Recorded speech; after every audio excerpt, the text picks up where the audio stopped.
let me go back to the day I got arrested. This is gonna be amazing.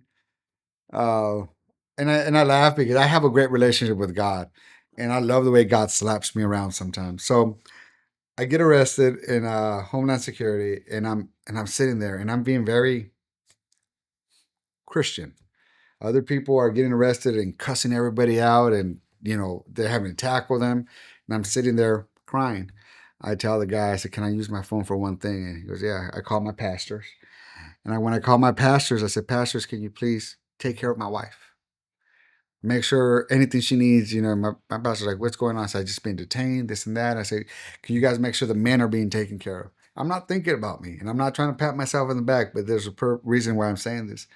And I give the immigration guy the phone back, and I'm sitting there, and there's another gentleman across the hall crying. And I tell the immigration guy, I said, "Is it okay if I go pray for him?" I said, "I'm a pastor. Can I go pray for him?" And the guy looks at me like, "You want to do what?" I said, "I want to pray for him." So I go and I pray for this person. And I pray for this person. That was an amazing day right there. Yes, it was. I pray for, so before that, our church is immediately praying like, "God, we want you to release Julio right now, release Julio right now." My wife at that moment gets a phone call from me saying, "I've been released." And I'm going to get to that. So I get there and I pray for this person, and the guy looks at me and he says, "I wish I didn't write your paperwork up." He goes, "Because it's on me to release you or no." He says, "But I already submitted the paperwork." And I'm like, "It's okay." Another high ranking officer comes in. He goes, "Man, what can we do?" I'm there for 5 hours where they're trying to figure out what to do with me. And this 5 hours, there's men crying, women crying, and they're like, "Do you want to go pray for them too?" I'm like, "Yeah, I'll go pray for them." I'm like, I got to do what I got to do because I wanted to do this. I wanted to pray for people because I'm praying for them, but it's keeping me from breaking down. And this whole time, they give me my phone. Nobody else gets to have their phone, and I have my phone. I'm talking to my wife. I'm talking to my kids. I'm calling people, and it's crazy. We get to the immigration detention center in El Dorado or whatever town, and there's a bunch of us going in, and everybody's being rude. I'm the last one to go, and the lady's like, "Do you want to keep your wedding band on?" And I said, "No, ma'am. If everybody else is taking them off, I'll take it off." She goes, "No, sir, you can keep it on." And I'm like, "Thank you, ma'am." And I'm being polite. Everybody else is not being polite. And the lady goes, "It's cold in there. Do you want me?" And she gives me extra shirts, an extra blanket. And everybody's mad. And I'm like, "Dude, don't be mad at me. The lady's the one giving me the stuff." So we're going, and it's like seven of us, and we're walking, and all six of them get put in this tank. And they go, "You come here." And I'm like, "Where am I going?" And I see solitary. I'm like, "Why are you putting me in solitary? I didn't do nothing wrong." I'm freaking out. Like, why solitary? It's a small room, this and that. So I get put in there, and I'm like, "Okay, God, what's going on?" So when I get put in there, I tell the guy, I said, "Man, I'm claustrophobic. There's a little window about that big." And he goes, "I'll open it for you." So instead of being in my bunk, I'm sitting there like this, just like, "God, you got to do something. God, you got to do something." And all of a sudden, about 50 ICE agents rush into solitary confinement. Oof. And I'm like, "What is going on?" Well, I didn't know that I was put where all the Chinese people were.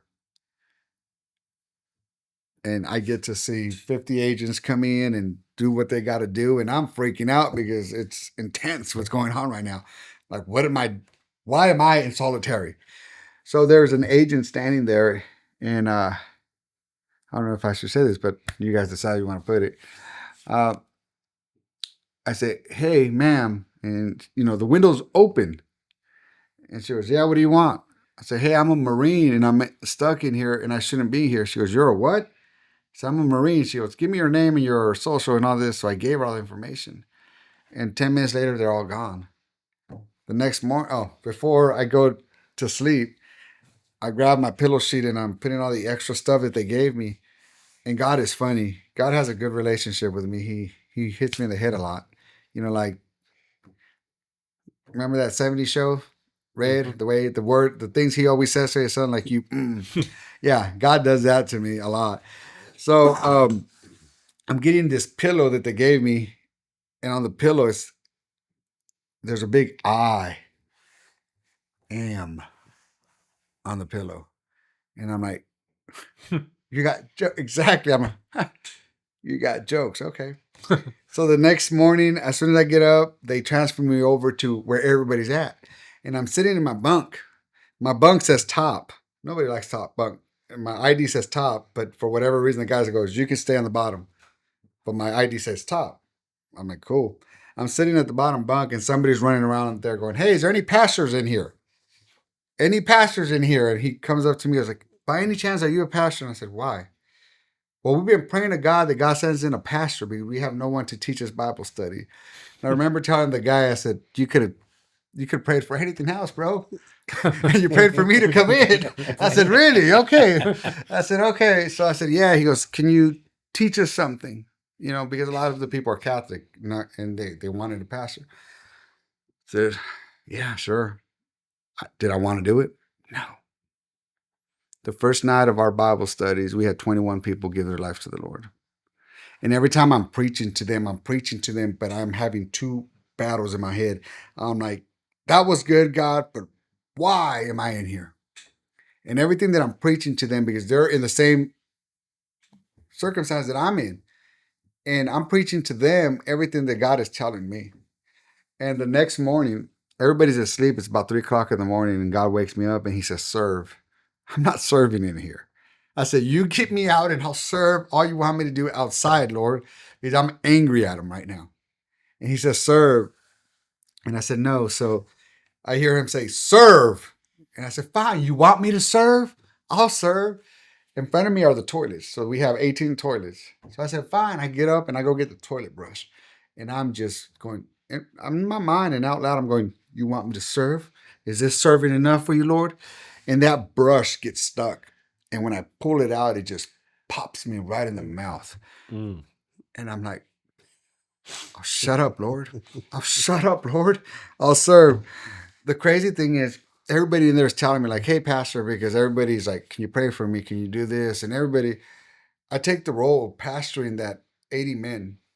And the beautiful part is one day we're holding our Bible study, our preaching sessions in this room, the quiet room where you can watch TV loud. Everybody else, you can't.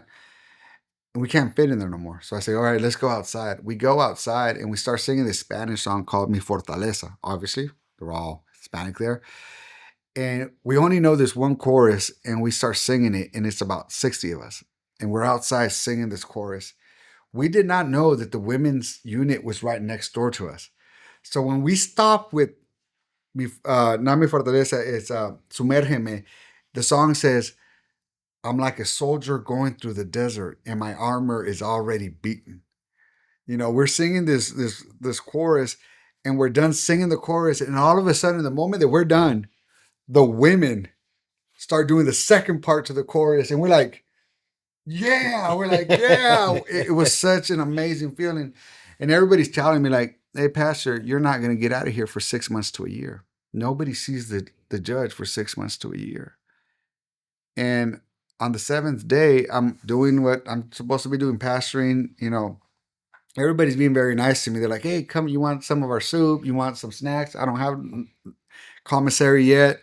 And I'm like, no, I'm good. And they're like, man, you better come in here. And everybody's treating me amazing. And I'm praying for everybody, giving advice. And I get a phone call. In the cell. They're like, hey, Torres, Pastor, phone call for you. And everybody's like, how the heck you got a phone call in a cell? Not me making a phone call out. I get a phone call in. And there's an ICE agent saying, hey, are you Julio Torres, this and that? I said, yes. He goes, you're a Marine? Yes. Can you prove it to me? He gave me an email and he says, tell your wife to email me your DD-214. So I get it. My wife emails it. I get another phone call and they're like, get off our property immediately. You know, I'm like, what? They're like, get off our property. So that picture right there, that's a funny one because there's a video out there. You see the smile on that man's face? Mm-hmm. There's a video out there. Turn the audio on? Or is this news? I don't know. That's the news. Are we gonna get no, you're not. Copyright on that? No. So there's a funny scene where I'm leaving the facility and I have my little red bag and I'm singing, I am free. I am free. You know what I'm saying? Like, hell lost another one. I am free. And all of a sudden, the white van from the ICE facility goes, starts honking at me, like waving me down. And I'm like, no, I'm not going back. So I said, what do you want? They're like, we need your phone number. And I'm like, I'll yell it at you, but stay away from me.